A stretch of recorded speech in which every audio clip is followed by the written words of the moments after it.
Everybody was excited to be back yesterday, and our seniors were excited as well, as they usually are on the first day of school, in their camouflage, and they had their mannequin out on the senior deck, and that was all good fun. But we did have two students who had decided, rather impulsively, to streak the campus. And based on conversations that I've had with students, with staff members, with parents, with visitors over the past 6 years that I've been here, I felt that it was really time that we start having a conversation about this type of behavior, and we talk about the physical and emotional safety of our kids on our campus. Not just our kids, everybody on our campus. And that's one of my jobs as the principal, is to make sure that this is a really safe environment. And I've had enough people say to me that they don't feel safe and they don't feel comfortable, and it's just not okay.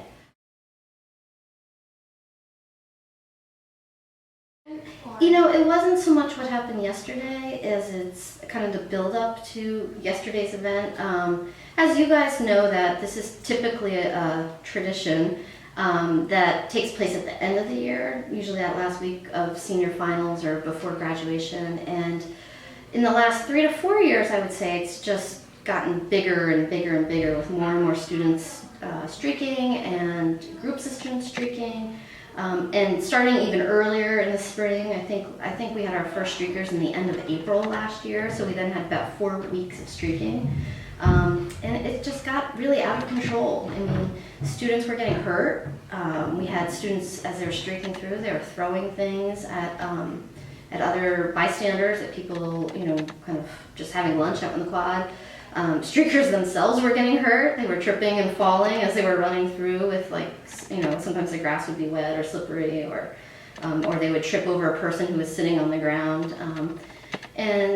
So I've gotten a lot of, not just myself, a lot of us in the front office and a lot of our staff members and teachers have gotten many, many complaints from people who just have felt very uncomfortable by this type of behavior, and the way it's escalated, I think, is really what's been so problematic. So when that happened yesterday on the first day of school, my initial thought was, we can't have this. And if it starts today, does it mean everybody's going to streak every day? I don't know. So it was really important to really get that message out to the community that I, as the principal of the school, and the staff here, want it to end. And we want to have that dialogue and that conversation about why we think streaking is harmful to kids, and as well as our employees here that come to work every day. They deserve a hostile-free work environment. So it all comes back to making sure we have a really safe and welcoming school climate, or school campus. Yeah, so I had a plan for how to handle streaking on campus, but it all went out the window when streaking happened yesterday on the very first day of school.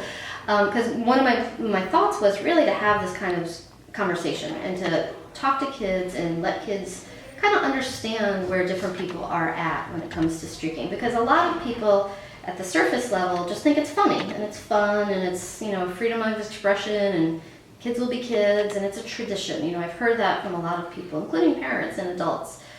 But I think that there's a number of people in this community whose voices have been silent over the years, and those are the people who have felt really uncomfortable by this, who have felt, quite frankly, disgusted by seeing naked students running around our campus, and the distraction that it has in the classroom when it comes to learning and this being an educational environment. So my plan, going back to your question, was really to do a lot of talking with students. I was hoping that I would be able to come into the senior English or econ classes and have conversations in small groups and just talk to students about, I know you think this is fun and this is, what you've seen as you've kind of come up through the ranks at Pally as being, normal behavior, but here's another side that you need to consider, and it's the side of the person who's feeling uncomfortable and unsafe. And I think just that educational component, maybe it would be enough to get people to reconsider doing this, or certainly at least in the large numbers and the context in which they've been doing it, to think maybe twice about how they can be safe and keep other people safe. So I saw this as being really important to talk to as many seniors as possible, one-on-one, just like this, just like we're doing now, to talk to parents and to go out into the parent community, to talk at parent networks, to talk at as many parent events as possible too, so parents also kind of understand where we're coming from. And then again, have teachers also be able to facilitate some of those discussions in their classrooms. It's just kind of part of the natural curriculum, and just those teachable moments that teachers tend to have with kids when things happen. So that was my plan. And again, it was going to start in a couple months once I kind of, settled into my role as principal here. And then obviously we had to act sooner in terms of getting that dialogue going. So that's why I sent the letter out. I felt it was really important to inform parents of what happened, and I felt it was really important that they heard that from me.